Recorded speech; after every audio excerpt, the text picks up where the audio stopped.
लाखों साल पहले पृथ्वी पर हरे भरे घने जंगल हुआ करते थे, जहां विशालकाय डायनासोर आजादी से घूमते थे। उन्हीं में से एक छोटा लेकिन बहुत समझदार डायनासोर था, जिसका नाम डिनो था। डिनो को नई जगहों की खोज करना और दूसरों की मदद करना बहुत पसंद था। एक दिन आसमान पर एक अजीब सी रोशनी चमकी। पूरा आसमान लाल हो गया और जमीन जोर जोर से हिलने लगी।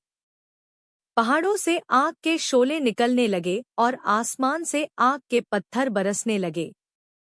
डिनो ने देखा कि जंगल के सारे छोटे जानवर और उसके दोस्त डायनासोर डर गए हैं। डिनो ने सबको इकट्ठा किया और बोला, हमें जल्दी से कोई सुरक्षित जगह ढूंढनी होगी, वरना यह आग हमें जला देगी। डिनो सबको लेकर एक पुरानी घाटी की तरफ दौड़ा, जो एक बड़े झील के पीछे थी। सब उसके पीछे पीछे दौड़ने लगे। रास्ते में पेड़ गिर रहे थे, जगह जगह आग लग रही थी, लेकिन डिनो सबको हिम्मत देता रहा।